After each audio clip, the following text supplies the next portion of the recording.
President Trump making final preparations for tomorrow night's State of the Union address. This as the president refuses to budge on getting money for the border wall ahead of another possible shutdown. Would you shut down the government again? Well, we're going to have to see what happens on February 15th. And you're not taking it off the table? Well, I don't take anything off the table. I don't like to take things off the table. It's that alternative. It's national emergency. You need a wall. And anybody that says you don't, they're just playing games. Nancy Pelosi will be seated directly behind Trump tomorrow night. And that's not stopping the president from blasting the House Speaker over her resistance to the wall. She knows that you need a barrier. She knows that we need border security. She wanted to win a political point. I happen to think it's very bad politics because basically she wants open borders. She doesn't mind human trafficking or she wouldn't do this. So, Emily, what are your expectations for tomorrow night's State of the Union, and how do you think Nancy Pelosi will behave behind the president?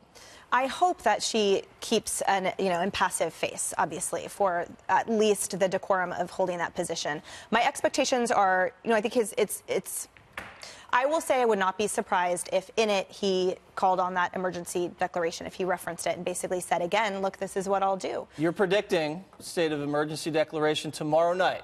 No, I don't know. I don't want to be held to that. It makes sense. Okay. I don't mean to pressure you.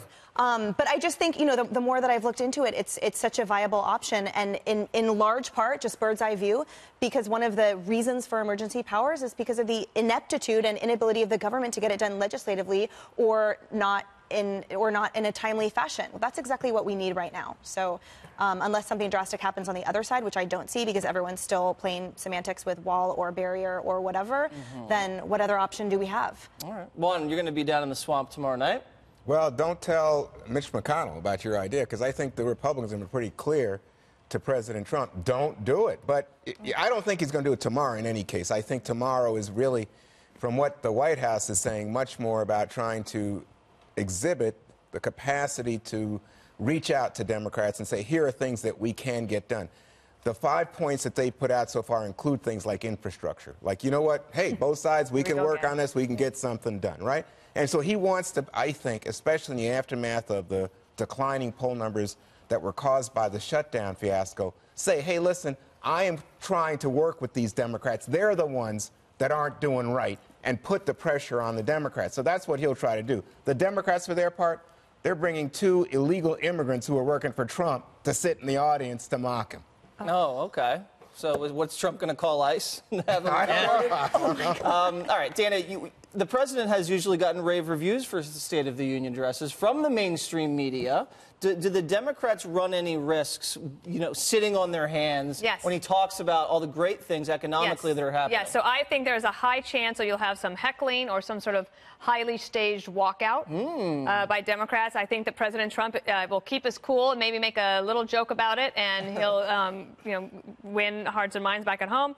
I think that when he is praising troops or certainly talking about the economy and job numbers and unemployment rates, imagine the camera shot then of Senators Harris, Warren, Gillibrand, Booker, there's Congresswoman Tulsi Gabbard, I don't know whoever else is running for president, and if they're sitting boot-faced, looking like they're unhappy, that's not going to be necessarily good for them, but they have a choice to make right now because they have to see if they can stand out from one another. I also think the 2 big bipartisan pieces tomorrow night will be infrastructure, once again around that loop. But Pelosi and Trump have actually talked that they could agree on that. But the other big one is going to be prescription drugs and some sort of a plan to deal with the high cost of prescription drugs. It is not a conservative position, but it is one that you could get bipartisan agreement. Was last week infrastructure week? Every week. Every week is infrastructure. All right, so Greg, you're not going to be down there. No, I'm not. Thank God. I'm going to be here. Mine in the store. I'll be at the news deck. Just doing my thing.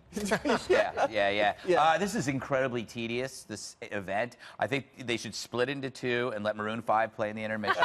Wouldn't that be great? You could serve some of your queso. I finally figured out how we can build the wall. How? Your queso. Anyway. When that stuff hard and Jane chips. With this thing though, the SOTU. Yes. Is it's time to take stock of the presidency. But it's hard to take stock of this presidency because all the sound and fury of the last 2 years, it's like impossible to sit back and go, this cacophony doesn't really match the deeds when you think about if you subtract the polarizing business model of the media, you have jobs, economy, military, optimism, North Korea, trade, prison reform, all this neat stuff that basically, when you take a look at it, the left should love this guy. He's walking around the planet reducing our military footprint. I mean, if you look at North Korea, Tulsi Gabbard should be thanking him. Syria, whether you're against it or not, he's just very left-wing. Afghanistan, Yemen. I mean, you can disagree with all of this, but the steps being taken, I mean, he's moving away from conflicts. Shouldn't the left be embracing this? Well, it's everything the left said that they were about, Juan. And now you're against it just because Donald Trump is for it. And we're for it because it's Donald Trump. I noticed ISIS fell off your list. I know ISIS. Because the intel people said, hey, you know what? They're still there and still trying to kill us. You can have two competing thoughts in your head. Juan, one of it is destroying ISIS. The other one is continue to destroy ISIS. But here's the thing, Greg. Juan doesn't like competition. Oh, I do like competition. But I got to say, the headline to me was the president did sum up his presidency. He said he's the best president ever over those last 2 years. An understatement, I might add. Just wait till the next 2 years. Or 6, Juan. Oh, no.